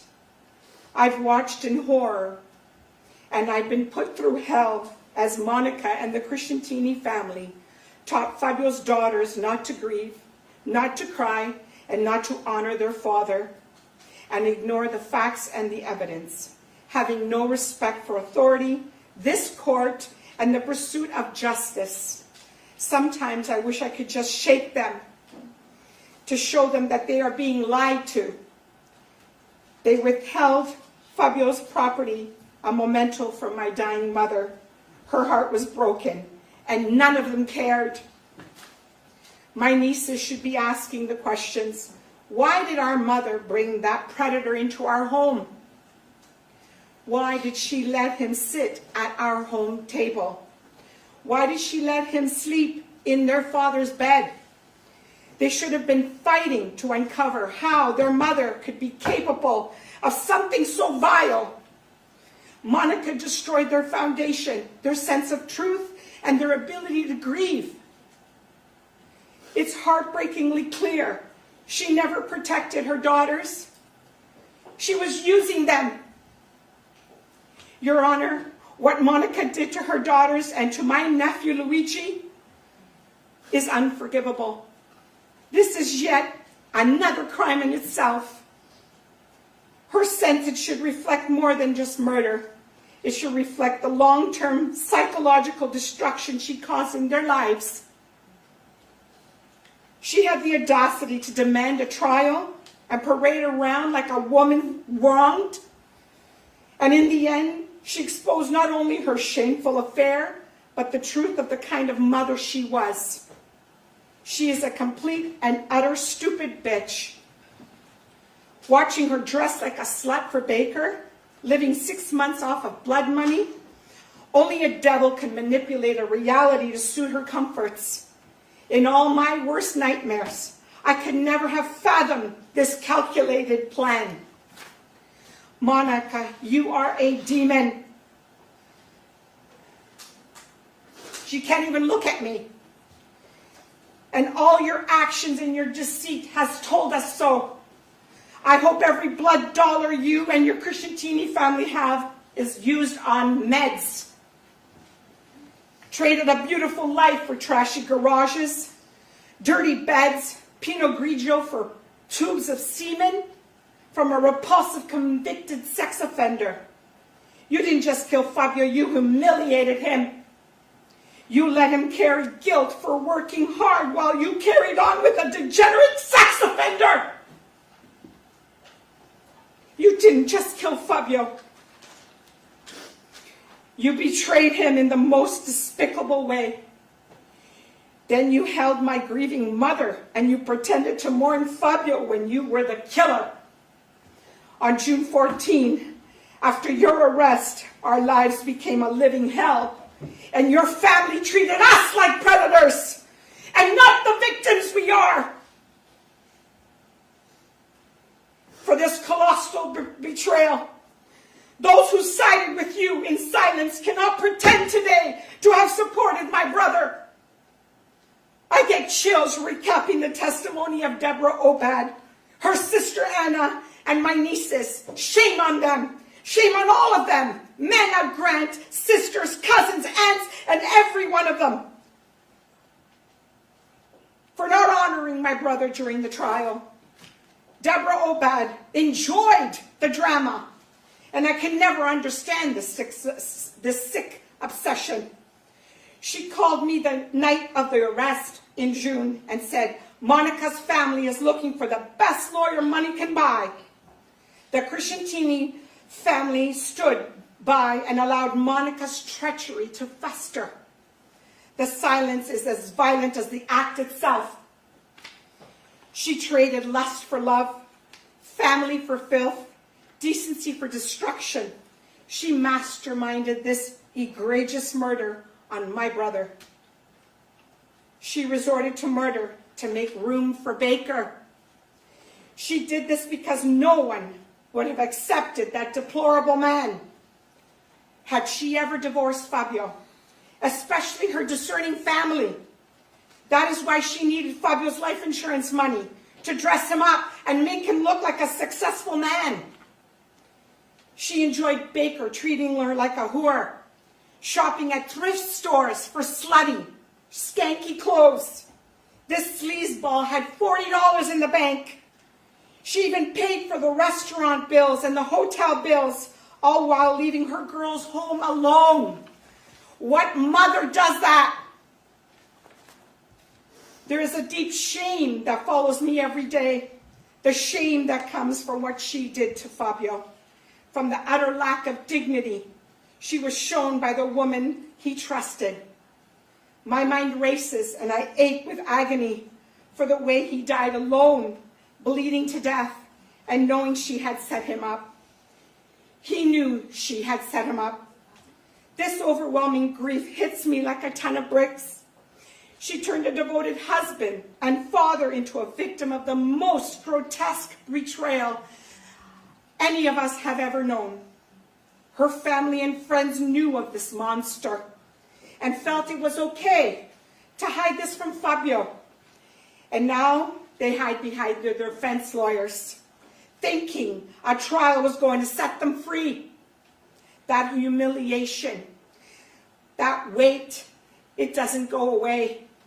I am ashamed of this disgusting things that she did behind my brother's back.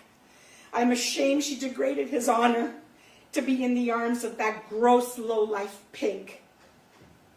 The name Sementilli is dignity, hard work, and love.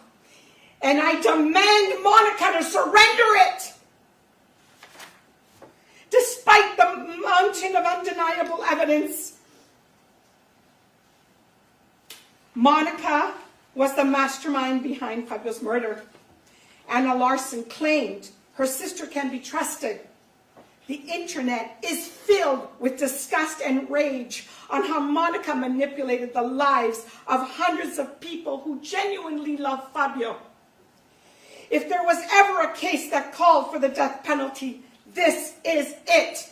Monica Crescentini and the co-conspirators acted with such depravity, such calculated cruelty, such complete disregard for human life, that it's clear they represented exactly the kind of evil for what the death penalty was intended. She could have chosen divorce and let my brother live. This disgusting pig before you had 2 legs, which the whole world saw, and she could have quite capably go to work to earn a living to support her and her sex-crazed fantasies instead of choosing a murder. After years of agony, the truth has triumphed. On April 11, Monica Sementilli was found guilty, and in that moment, for the first time in over 8 years, I felt the weight of injustice begin to lift. I will carry with me for the rest of my life a deep gratitude for the 12 individuals who honored their sacred duty. They listened and they made sure Monica was held accountable for all the destruction she caused. Judge Cohen, I thank you for your strength, your fairness, and for making our family feel justice did not fail. You created a courtroom where truth was protected and my brother's dignity restored, even in death. Thank you, Beth Silverman and Heather Segal, for your strength, the intelligence, and the unwavering pursuit of justice, making us proud beyond words. You fought with dignity, with respect, and with an unshakable resolve. There were many small and victorious moments throughout this trial, moments when I watched in awe as the prosecution brilliantly uncovered the truth and brought to light the grotesque and damning evidence of Monica's sorcery. Each moment was a step closer to justice. The Sementilli family loves you all. Today, a life sentence will set us free for the wretched pain she put us through. If you see me smiling, let it be a reminder that Monica is spending her life sentence in a California jail, living hell on earth. It is obvious that Monica tried to manipulate the world into believing that she was a victim. But here's the part she did not ever anticipate: getting caught. And what a beautifully orchestrated sting operation the world watched during the arrest. Monica will never again experience the joy, love, or excitement that Fabio brought into her room. She will never know what it's like to be truly loved again the way Fabio loved her. Your Honor, I must admit, I Googled what happens in a female prison. I needed to know. And I read that the inmates ensure newcomers get a brutal welcome.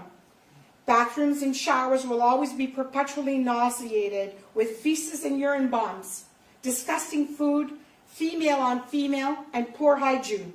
hygiene. And I can't deny I like the sounds of that.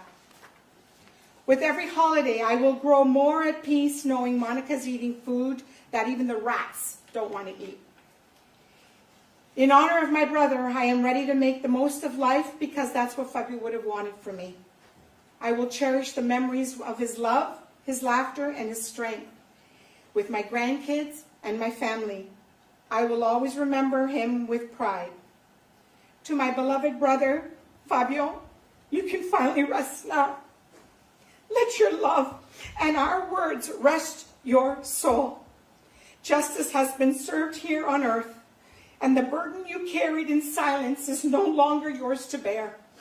You are free.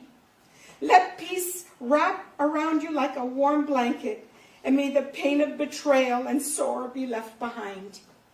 Go now. Go to the arms of those who went before you, our father, our mother, our uncles and cousins. They're waiting to welcome you into God's eternal embrace. You are safe now. No more suffering, no more fear, only light, love, and peace. In honor of you, I will always remember the man you were, no matter what. You always put others first. I will make sure your legacy endures. I will continue to talk about you and ensure you are never forgotten. I will keep your daughters in my prayers and your son in my heart, and hope that one day that the Christiantini family will cut off the unhealthy hold they have on your daughters. And for you, Monica, your name will forever be synonymous with betrayal, deception, and the murder of Fabio Sementilli. I urge all his loved ones to dedicate today, June 23rd, to Fabio's memory. Break open champagne and celebrate with us, and include our glorious brother Fabio in all your prayers, because Fabio won, the prosecution won, and the Sementilli family won! Thank you.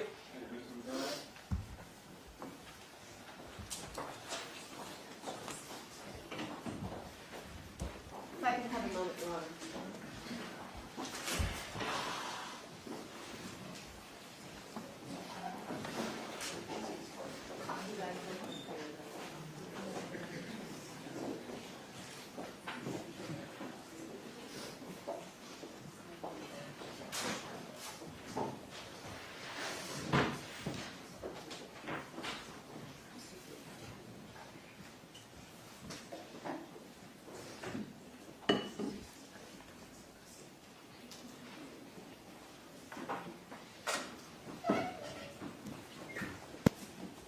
Good morning, Your Honor, members of the court, and all present.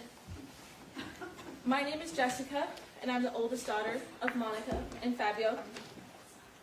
In the spirit of trying to heal from this very horrible situation, I'd like to speak about my parents, of how I remember them.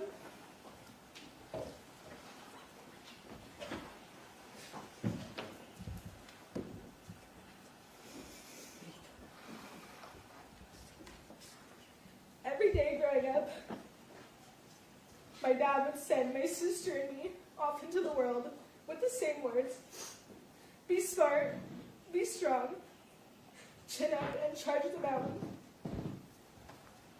That mantra became the foundation of how we live our lives.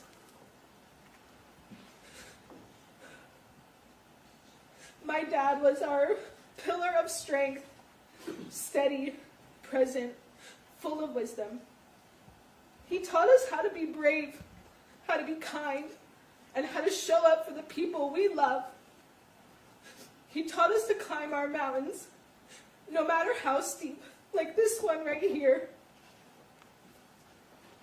I miss him every goddamn day. I think about him constantly. I talk about him to my friends, to my family, to anyone who will listen to me, because I want to keep his memory alive. I often watch old home videos just to hear his voice, to hear his laugh. I want to remember what it felt like to have a dad, to be wrapped in that kind of love and protection. I wanted nothing more in my life than to make him proud, to see his smile when I succeeded, and to hear him say that he believed in me.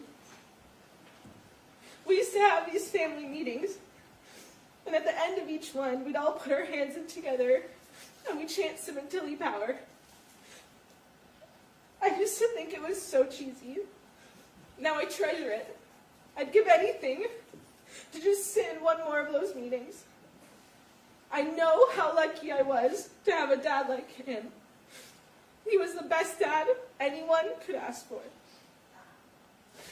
I have to remind myself that it's better to have had him and lost him than to have never had him at all. I still feel him around me. I hear his voice all the time. When someone I love says something he would have said, I know it's him there with me. When I got my acceptance letter to UCLA, all I wanted to do was to call my dad and to tell him. When I started to cry, heartbroken that I couldn't share that with him, I looked up and I saw someone wearing a sweatshirt with his alma mater on it. I know that was my dad, and I know that was him telling me that I'm here, and I see you, and I hold on to all moments like that. And then there's my mom, my rock. When you're young, you don't realize that your parents are figuring out life too. It's their first time too. My mom had me when she was my age now, and I think about that a lot. How young she was, how brave she had to be. She moved away from her own life and family to support my dad's career, and she did it without asking for anything in return. She gave her entire self to us. She was always there at every school event, every heartbreak, every milestone. She's the most supportive, selfless, funny, and loving person that I know. And she's strong. She taught my sister and I what it means to be a woman, to show up, to fight for your family, and to give love freely.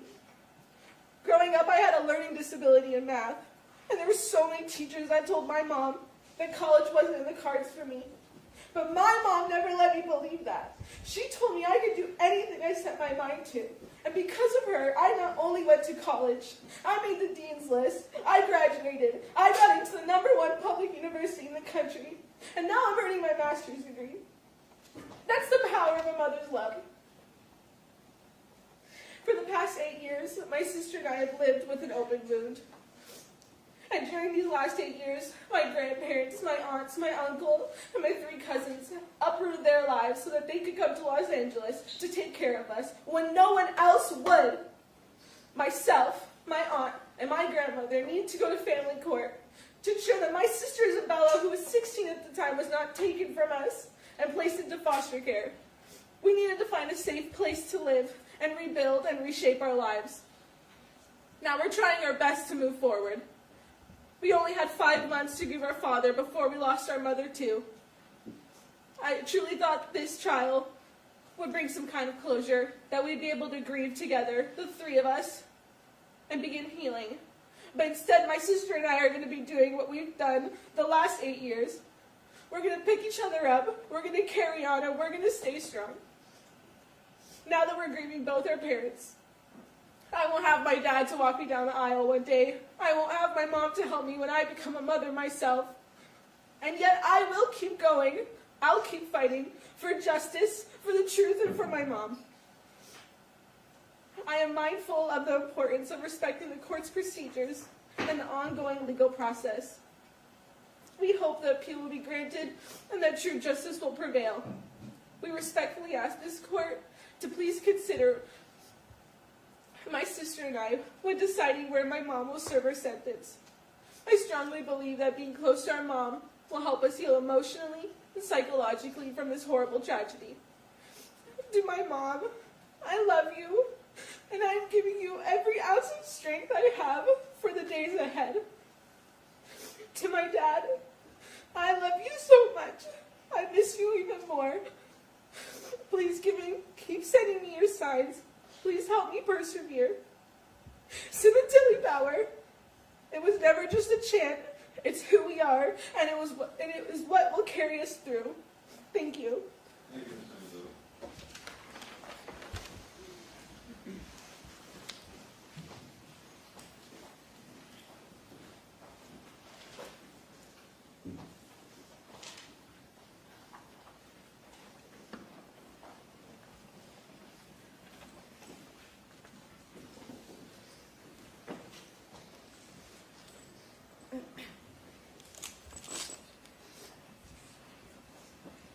Good morning, Judge Cohen, members of the court, and all present. My name is Isabella. I'm the youngest daughter of Monica and Fabio Sementilli. I stand here to tell you about the wonderful home my parents made for me. I urge you all to reconsider the picture that was painted of our family dynamic. I had the best childhood thanks to my mom and my dad. I had the most supportive parents who created a safe and loving home. My father was a man that I respected, trusted, and leaned on for comfort. He was front row with my mom, laughing and clapping at all of my school plays. He always asked me about my life, my friends. He truly cared to know about his daughter. Despite traveling a lot, my father made an effort to be present when he was home. He really listened to me. He taught me how to stand up for myself while still being respectful, and told me from a young age that the only opinion about myself that matters is my own. When you go to judge somebody, look in the mirror because that's usually what you want to fix about yourself. I'm grateful to have learned that so young.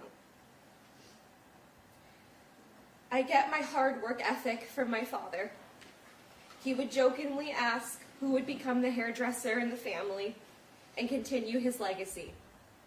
I didn't know at the time that I would be the one following in his footsteps, but I thank him for guiding me to find my passion and lifelong career. I will continue my father's legacy in the hair industry, filling some big shoes, but in my own way. To those who knew my father, you also know how funny he was. My tears would turn to laughter in seconds. I'm confident I can speak on behalf of my sister and brother that we had the best father. Not many people got to know my father when he was home with his family. Once the suit and tie came off, that was the real Fabio I knew, and I feel lucky for that.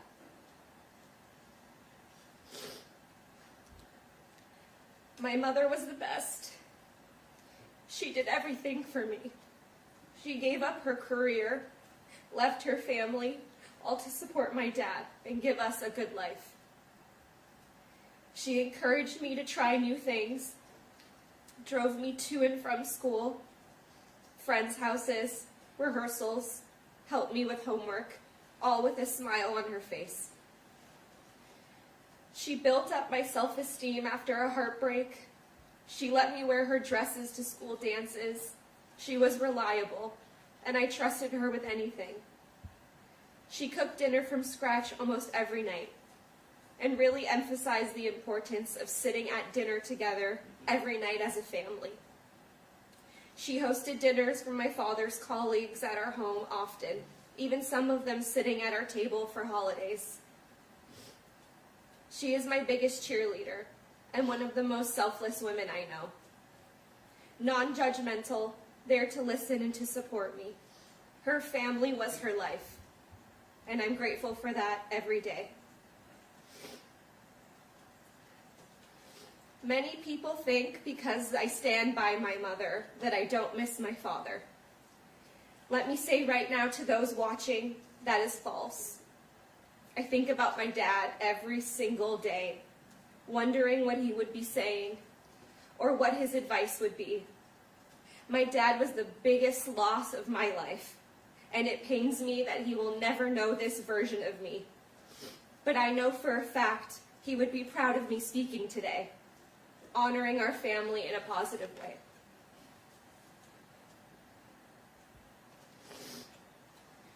I often reminisce on the days when I would be inside in the middle of my piano lesson, and my parents would be outside in the backyard. We could hear my dad's laugh from across the entire house. Then I'd look outside and see them laughing together. They spent every night outside, talking, laughing, enjoying each other's company. They were best friends, and I didn't know how lucky I had it.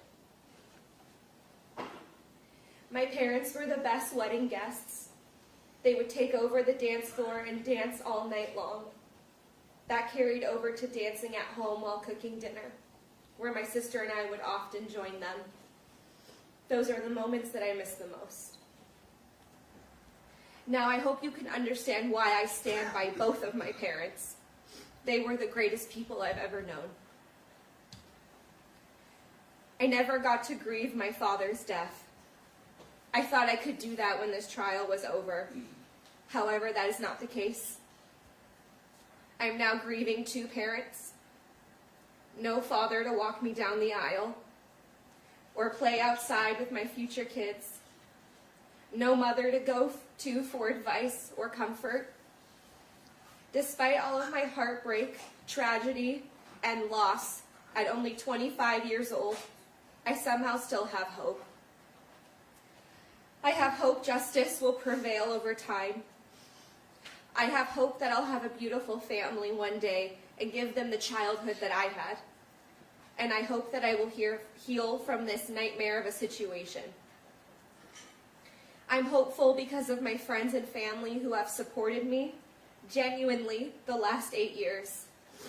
My grandparents, aunts, uncle, cousins who uprooted their whole lives, left their own families to come to California and help us. Thank you to my extended family for your continuous love and support. And thank you to the complete strangers who have reached out to me with support and kind words, showing me there are still kind and compassionate people out there who believe in me and my mother. I'm not sure why this happened to my family, but this does not and will not define me. This has made me work hard at building a beautiful life that I deserve, which is what my parents would have wanted. To my mom and dad, I love you, I miss you, and I will forever remember you dancing in the kitchen. Thank you. Thank you, Ms. Sementilli. Anything further, other people? No. I'm sorry, there's one more here? Yes, ma'am? Good morning. Good morning, Judge Cohen, members of the court, and everyone present. Thank you for allowing me to speak today. My name is Anna Cuscientini, and I am the sister of Monica. I'm speaking on behalf of my entire family. Words cannot describe the absolute sorrow and horror we felt when Fabio Sementilli was murdered in January of 2017. Fabio was an incredible man, an inspirational human being who had a larger-than-life personality, a boisterous laugh. He was a person who was loved, cherished, and adored by everyone in our family. To my sister Barbara, he was not only a brother-in-law, but a mentor, a confidant, a pillar of strength, love, and unwavering support. To my parents, Fabio was a son, a man they loved and respected. Fabio was an amazing uncle to my children. He was a caring father and an overall wonderful person. Although more than 8 years have passed since his murder, we still have not processed our grief over his death. We do not believe this feeling of sadness will ever fade. Every day my family and I remember him. We talk about him all the time, recalling all the good times we shared, family vacations we took together, camping trips, the many, many dinners, holidays, birthdays, and events we celebrated together. He was a major part of not only my life, but in the lives of my 3 children, my husband, my parents, and especially my sister Barbara, who adored and loved him. What happened was a tragedy that tore through our family and nearly broke us. Although we shed tears over his death, we have not had time to really grieve or mourn him properly the way we want to. The reason I think it is obvious. It is, after all, why I'm standing here today. We, her family, are devastated. My elderly parents had their hearts ripped out. Not only did they lose Fabio, someone they considered their son, but now they have also lost their daughter. This ordeal has left all of us emotionally, mentally, and psychologically drained. On behalf of my mom, my dad, my sister Barbara, my husband Grant, and my 3 children, we would like to thank all of those who have reached out to us to express their love and support. This includes all of our extended families, our friends, and especially to the complete strangers who have reached out to us during this horrible ordeal. In a world full of so much hate, it has meant everything to us to know that there are still compassionate and sympathetic people out there. I miss Fabio, my brother-in-law, who was always there for me. He was a wonderful man, a great friend, and a fantastic uncle. But I will also miss my sister, my best friend, the person I played cards with, spent many afternoons raising kids with, the sister I shared everything with, the sister that I know is loyal, honest, loving, kind, generous, and so full of life. We all miss her, and we will forever love her. We, her family, stand by her and will continue to fight until the whole truth comes to light. We ask for privacy and understanding as we continue this journey, and we trust that justice, in its truest sense, will ultimately prevail. Thank you. Thank you.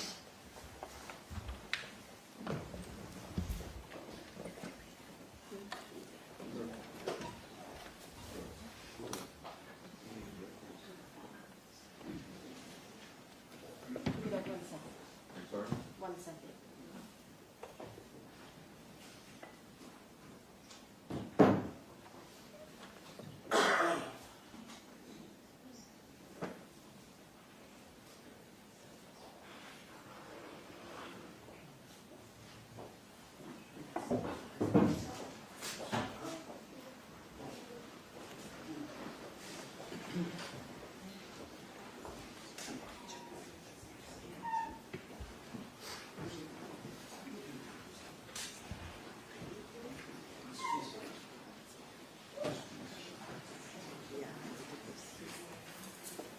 Is there any further from the people? No, Your Honor. Is there any issue of restitution?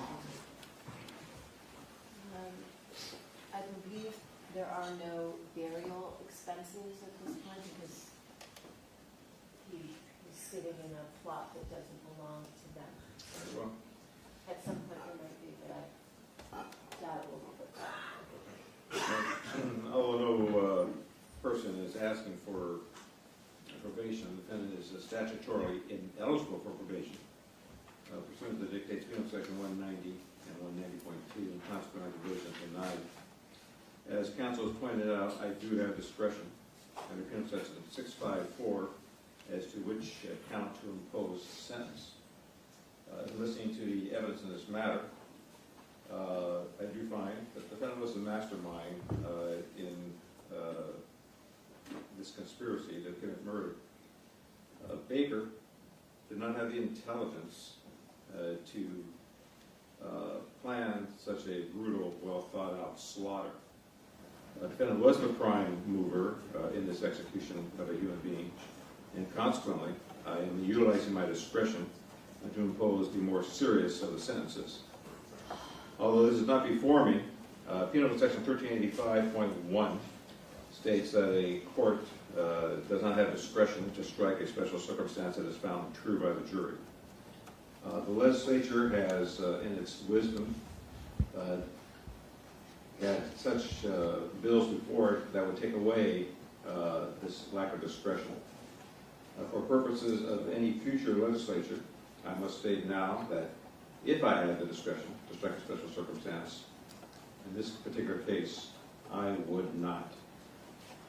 For the crime which has been convicted in count 1, a violation of section 187, subsection A, murder in the first degree, with special circumstances having been found true pursuant to section 190.2, subsection A, subsection 1, and 190.2, subsection A, subsection 15, we sentence the court as follows. Probation is denied for the reasons I have stated. Defendant is sentenced to state prison for the term prescribed by law, which is life imprisonment without the possibility of parole. Yes. As to count 2, violation of section 182, subsection A, subsection 1, conspiracy to commit murder. Defendant is sentenced to state prison for the term prescribed by law, which in that case is 25 years to life. The sentence in count 2 is stayed pursuant to penal section 654. Said stay become permanent upon the successful completion of the sentence in count 1. Then is levied a $10,000 restitution fine pursuant to penal section 1202.4, subsection B. An $80 security fee, which is $40 per count. A $60 criminal court assessment, which is $30 per count. She is to submit a tissue sample for a DNA databank pursuant to penal section 296. She is given the following credits of 2,932 actual days, 0 days conduct credits pursuant to penal section 2933.2. This time, ma'am, I have to advise you that you have the right to appeal to the Court of Appeal from the judgment of this court. You have, if you wish to appeal, you have 60 days to file your notice of appeal. It must be filed in this court and not in the Court of Appeal. It must state that you are appealing, what it is you're appealing from. It must be signed by you or your attorney. If you appeal, you have a right at no cost to you to a transcript of the trial court proceedings that's provided by the California Rules of Court. If you appeal and you do not have the money to hire an attorney, one will be appointed for you free of charge by the appellate court. You understand your appellate rights, ma'am? Very well. We are done. Your Honor, could I ask one additional thing? The court has any discretion for asking that the court recommend that she be housed in CIW, which is the closer state prison facility for the benefit of her children who obviously want to continue seeing her. I cannot tell the Department of Corrections and Rehabilitation where to place their inmates. Thank you. Thank you.